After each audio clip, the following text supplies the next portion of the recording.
But born in Denbydale, even though Huddersfield was my nearest town, well, it wasn't my nearest town, Barnsley is nearer to Denbydale than Huddersfield is, so I've always classed myself as a Barnsley lass.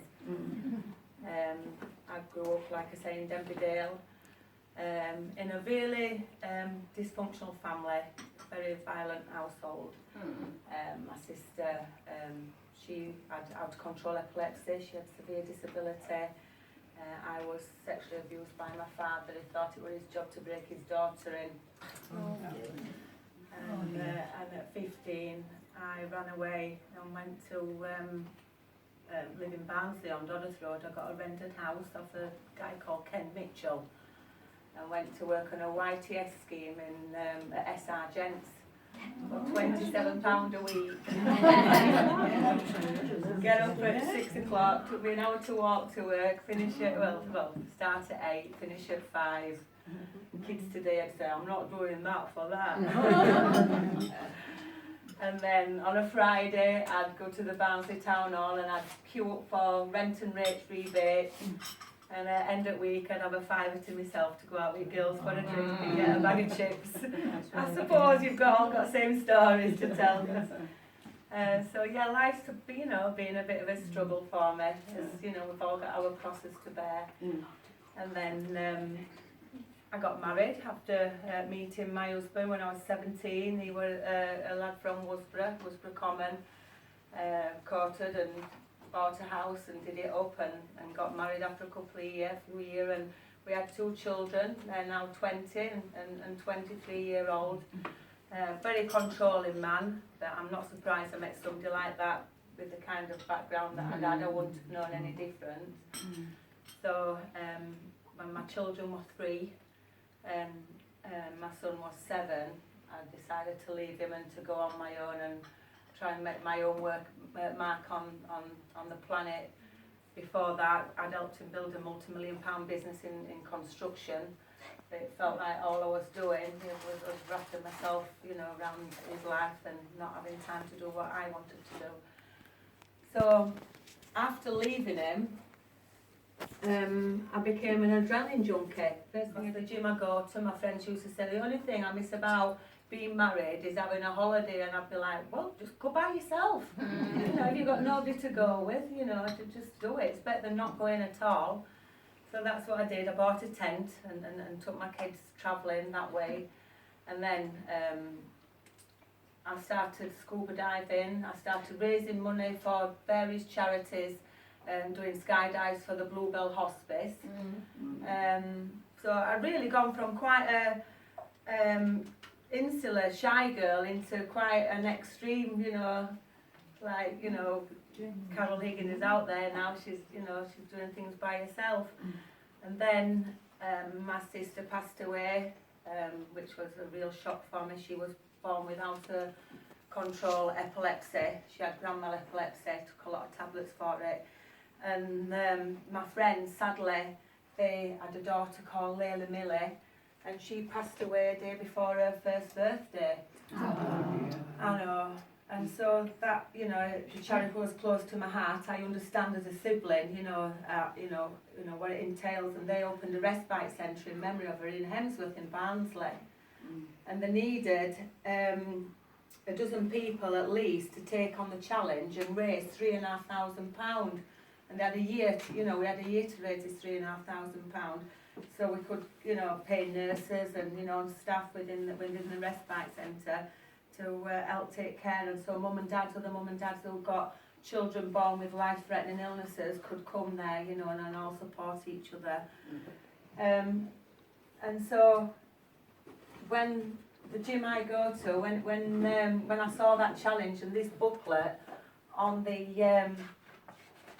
top on the bench in the office, I thought, that's a big mountain, 4 miles up in the sky. You've done a skydive twice for the charities, and this was going to take us 10 days to reach 24 miles up in the sky.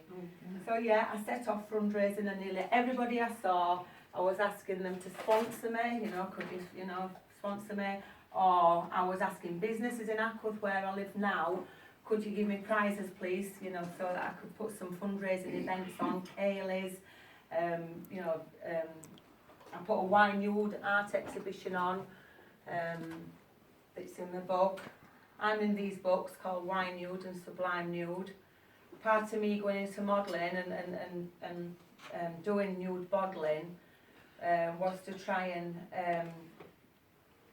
capture my innocence that I'd stolen from me.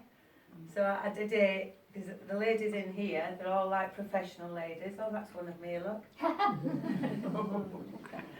Quite candid, you know, in just a relaxed way. So I didn't, you know, I wasn't into doing anything, you know, that was going to be, that's another one, capturing my innocence. And I think that's what he's put there, but this nude in touch with the innocent little girl in the depth of her being is gazing up at the world in wonder and trusting simplicity, as we all need to. So this photographer, Leo Rosser, a friend of mine saw me in the pub one night in the boat and show and says, I think, she did modelling, she says, I think you've got the personality to do it, would you like to give it a go? So I said yes. And these are sample books, but these books here, they're like £100 each, these books, so yeah, so you can get them off the internet. So, and Leo helped me put a wine nude exhibition on at the Frog and Moose that used to be in Ackworth, and so, you know, these are the kind of things I had to do to raise the £3,500, plus everybody says, and he was an African doctor, and he said, well, I've been there, I've seen the mountain, but there ain't no way I'm going up it, but if you take my name right to the very summit, I'll make sure I get you fit enough to go up there. Yeah, so I says, deal. And I went through 9 hours of surgery, and then I come out of the operating theatre singing, I'm H-A-P-P-Y, I'm H-A-P-P-Y, I know who I am, I'm sure I am, I'm H-A-P-P-Y. And they're looking down at me and they went, in all the years I've been doing this job, I've never had anybody sing a song to me before when they come out of theatre. But I was so happy. I got no stoma bag. They said the worst thing that could happen was fatal. I could die because if they don't get the seal right, you know, it will poison me and that. And we've gone through all the trauma. My children, you know, they'd had to leave me there, you know, and having heard the doctor say, you know, she might not wake up, so then my daughter had to walk away and leave me, you know, and she was about to break. My son, you know, the doctor said what your mum needs now more than anything is for you to be strong for her, and he's 6'4", and his face were like, and then when he said that, he held back every tear, and I could see his determination. So we were all together. We both, you know, decided, you know, we were going to like get on with this and get it sorted. So I had my operation, and I came out after a week and started taking to the pool, just walking and pulling my arms across. Still doing everybody's heads in, saying I'm climbing Kilimanjaro for the Lily Millie Foundation, could you sponsor me please? And 8 months later, we set off to Leeds Bradford Airport, not knowing whatsoever whether I'd be fit enough to do it. I didn't have any insurance because nobody insure me. My friend George's sister had died on the mountain the year before. It does take lives every year, that mountain. And but the determination in me was just was there, and you know, to make my dream come true was there, and so I just set off like one morning, Valentine's Day, November the 14th it was, with only a few of us. There was Steve. February. What did I say? November. We are November. So come and help me. No. It's all right, we're all in that frame of mind, we don't know what day it is.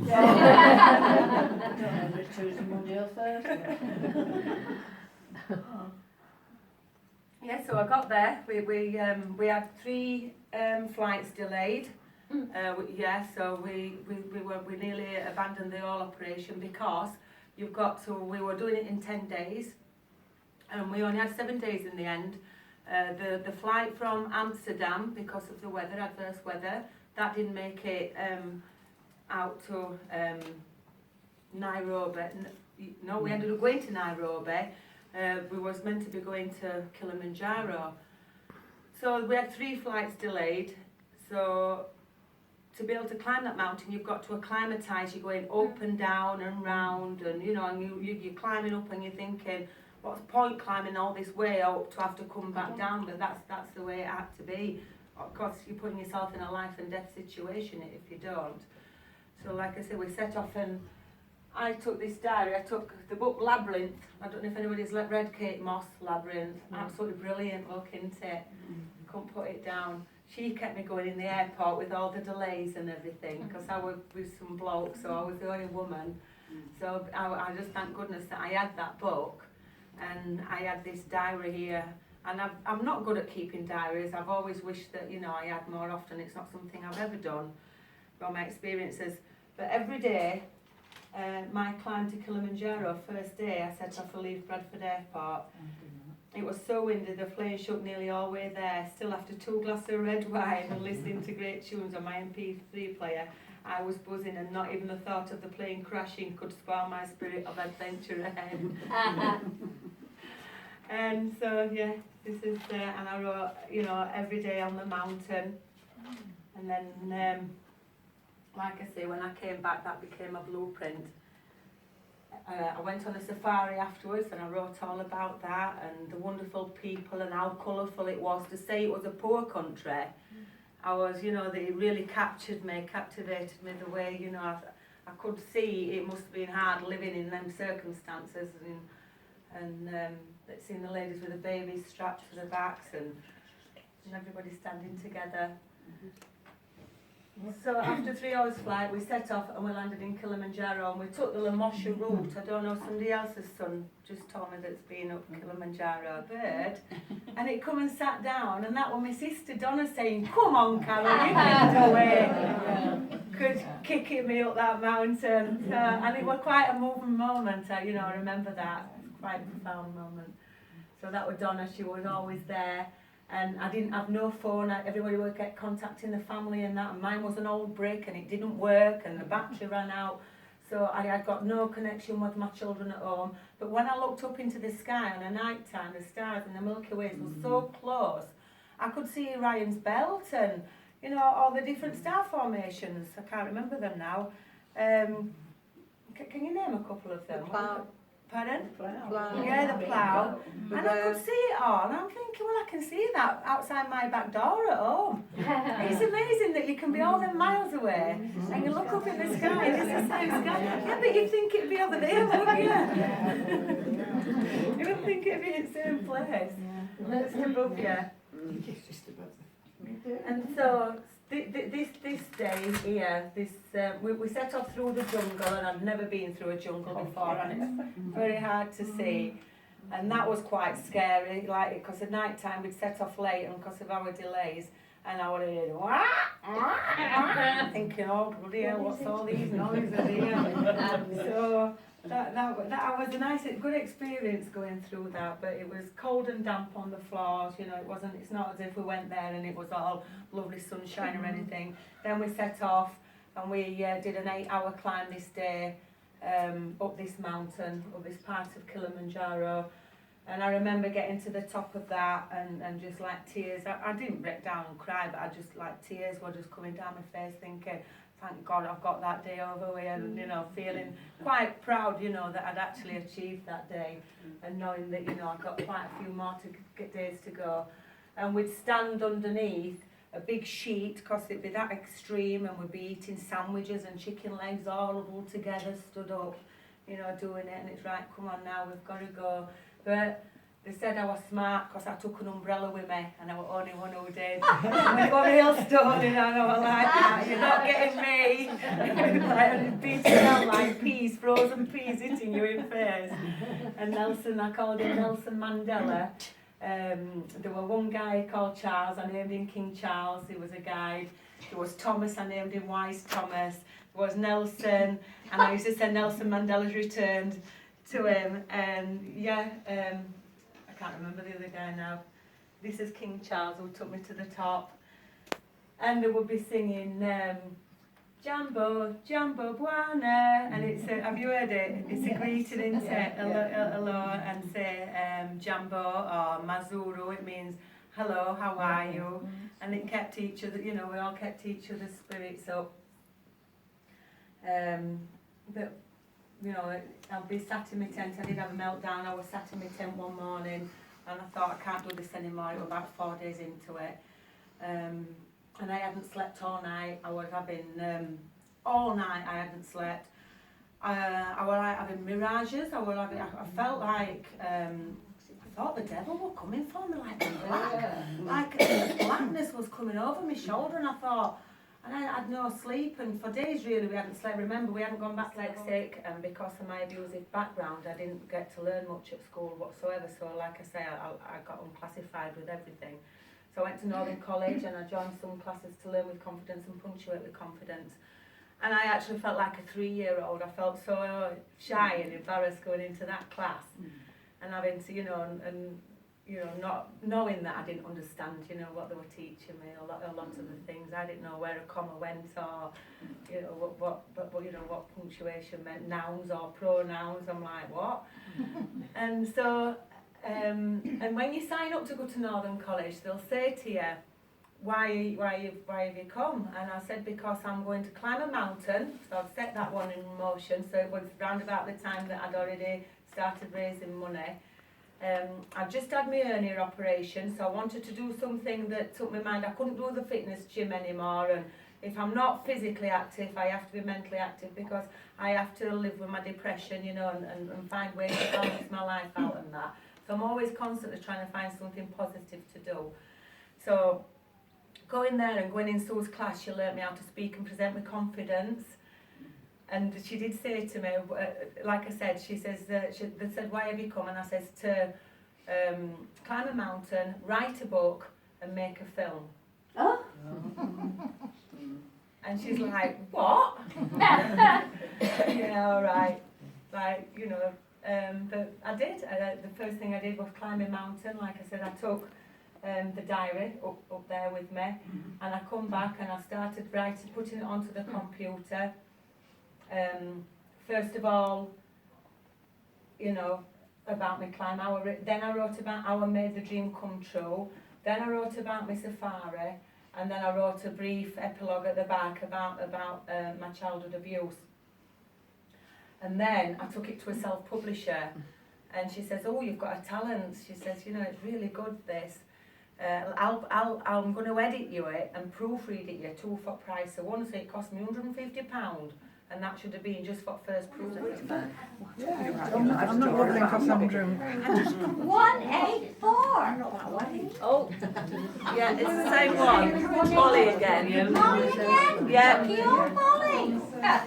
Can you put it back in again? Really?